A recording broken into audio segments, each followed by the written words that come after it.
তাহলে পারবেন। এরকম কি কোনো কথা আছে? যিনি ভালো ক্রিকেট খেলেন তিনি ভালো ফুটবলও খেলতে পারবেন? আপনি তো নিজেই বলেছেন আপনার উপদেষ্টারা তাদের নিজ নিজ পেশায় সফল, কিন্তু রাজনীতি তো জীবনে করেন নাই। রাজনীতিতে ভুল করতেই পারেন। প্রশাসন মানেই রাজনীতি, দেশ চালানো মানে সেটা একটা রাজনৈতিক আপাদমস্তক রাজনৈতিক কর্মকাণ্ড। আপনি তো রাজনীতিকে দূরে রেখেছেন, রাজনীতির নেতাদের সঙ্গে কথা বলেননি, রাজনীতি বোঝবার চেষ্টা করেনি।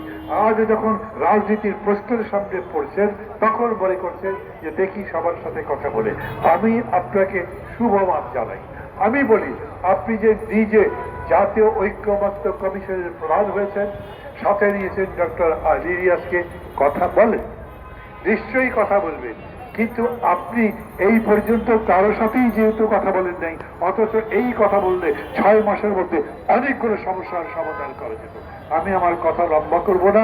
আমি অভিযোগ করতে পারি 6 মাস ধরে এই সরকার সময় নষ্ট করেছে, আরো অনেক দূর এগিয়ে যেতে পারে। আমি একথাও বলতে পারি, এখন থেকে যদি শুরু করেন তাইলেও এগিয়ে যেতে পারেন। সবকিছু হারিয়ে যায়নি, সবকিছুই এখন পর্যন্ত আমাদের হাতের মধ্যে আছে। ওরা ওই পার থেকে যত কথাই বলুক, আর দেশের মধ্যে মাঝে মাঝে চোরাগপ্তা একটা দুটো মিছিল যতই করুক না কেন, জনগণ তাদের পছন্দ করে না, জনগণ তাদের কথা গ্রহণ করবে না। একটা দেশের তখন প্রধানমন্ত্রী ছিলেন, কত নির্লজ্জ হতে বলতে পারে, দেখো আমি কত অর্থনৈতিক উন্নতি করেছি, আমার পিয়ন পর্যন্ত 400 কোটি টাকার মালিক। তার মানে উনি নিজে স্বীকার করেন তার পিয়ন দুর্নীতি করে, লুটপাট করে, অন্যের কার মোটকে 400 কোটি টাকা কামাই করেছে, উনি দেখে কিছু বলেননি। মানুষ জবাব চাইবে না? মানে হেলিকপ্টারে করে বাড়িতে যায়, জবাব চাইবে না? শেখ পরিবারের একটা মানুষ পাবেন না যে গরিব আছে।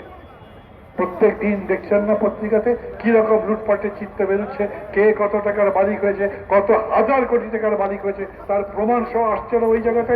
এই জিনিসগুলো যখন আসছে তখন আমি বিশ্বাস করি আরেকবার নতুন করে একটি রাজনৈতিক বয়ান নিয়ে জনগণের বিশ্বাস উৎপাদন করে জনগণের ভালোবাসা নিয়ে রাজনীতি প্রতিষ্ঠা করতে পারবে না। যদি এমন হতো, ধরেন আজকে নাকি তিনি বক্তৃতা করবেন, গোপনে গোপনে বলেছেন না, অনলাইনে বলেছেন না, ওই বক্তৃতার মধ্যে কোনো কথা থাকবে যে আমি দুঃখ প্রকাশ করছি, তার চোখে পানি দেখবেন, তিনি বলবেন আমার শাসন আমলে এই ভয়ে হাজার হাজার মানুষ মারা গেছে, তার জন্য আমি ক্ষমা চাই। এই উপমহাদেশে নয়, সারা পৃথিবীতে যে এই সরকার বাড়াবাড়ি করেছে, পরবর্তী নির্বাচনের আগে তারা জনগণের কাছে ক্ষমা চেয়েছে। আপনারা দেখেছেন ওই পতিত দলের কোন নেতা কর্মীর মধ্যে কোন রকম দুঃখের বোধ? কি রকম করে মানুষগুলো মারা গেছে, কিভাবে মারা গেছে আবু সাইদ, কিভাবে মারা গেছে মুগ্ধ, কতগুলো আবু সাইদ আর মুগ্ধ বাংলাদেশে মারা গেছে, সেই কাহিনী স্মরণ করে একবার যার বুক কাঁপে না, সে তো মানুষই না, সে রাজনীতি করবে কি? মানুষের প্রতি যদি ভালোবাসা না থাকে তাহলে রাজনীতি হয় না। রাজনীতি মানে মানুষকে ভালোবাসা, রাজনীতি মানে রাজার নীতি নয়, রাজনীতি মানে রাজ্যের নীতি, রাজ্যের যে প্রজা, রাজ্যের যারা বাসিন্দা নাগরিক তাকে ভালোবাসা, তার কল্যাণের জন্য কাজ করা। নইলে চুরি ডাকাতি করবার বহু পথ আছে, ব্যবসা করে টাকা কামাই করেন, সরাসরি ডাকাতি করেন, রাজনীতির নামে পুরো দেশের টাকা লুট করে এখন ব্যাংকে টাকা নাই, কোনো জায়গায় টাকা নাই। আমরা সবাই আবিত্যাস করছি, আমরা গ্যাসের টাকা দিতে পারি না, আদানি আমাদের ধমক দেয়, যারা যারা আমাদের লোন দিয়েছে তারা ধমক দেয়, চীন আমাদের কাছে টাকা চায়, সারা দুনিয়া টাকা চায়। আমাদের সরকার তাদের সামনে কাচুমাচু করে অনুরোধ করতে থাকে, দেখো গত 15 বছর তারা এই রকম করে লুটপাট করেছে, আমাকে কিছু সময় দাও। এত বড় লজ্জার মধ্যে যারা ফেলেছে তারা আবার রাজনীতিতে ফিরে আসবে, এই রকম কথা বাংলাদেশের মানুষ বিশ্বাস করে। বন্ধুগণ, আমাদের আজকের এই সবার উদ্দেশ্য কি? আমি মনে করি যেরকম করে বলা হচ্ছে সেই রকম করে সমগ্র জনগণের সচেতন হওয়া, আবার যাতে স্বৈরাচার ফিরতে না পারে, ষড়যন্ত্র যেন জিততে না পারে। যারা ঐক্যের কথা বলছেন আমি তাদের সাধুবাদ জানাই, কিন্তু আপনাদের এই কথা স্মরণ করিয়ে দিতে চাই, এই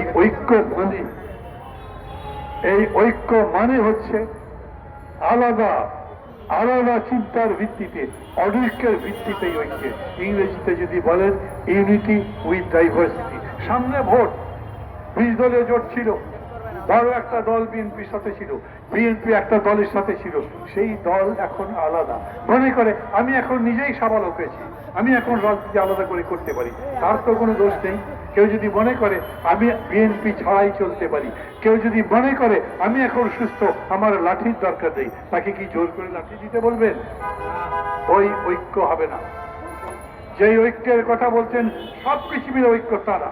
আমরা ঐক্য চাই জাতীয় স্বার্থে, আমরা ঐক্য চাই একটা সুষ্ঠু নির্বাচনের স্বার্থে।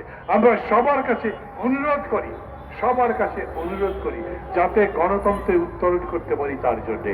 এই জন্যে আমি আজ ব্যক্তিগত উদ্যোগে আপনাদের কাছে একটা কথা বলতে চাই। আমি যখন দেখছি এই যে এত বড় আন্দোলন করলো, রক্ত দিল, জীবন দিল, স্বৈরাচারের পতন ঘটালো, তাদের সাথে বড় দল বিএনপির তফাৎ হচ্ছে আমি আনুষ্ঠানিকভাবে উভয় পক্ষকে একটা চায়ের দাওয়াত করছি।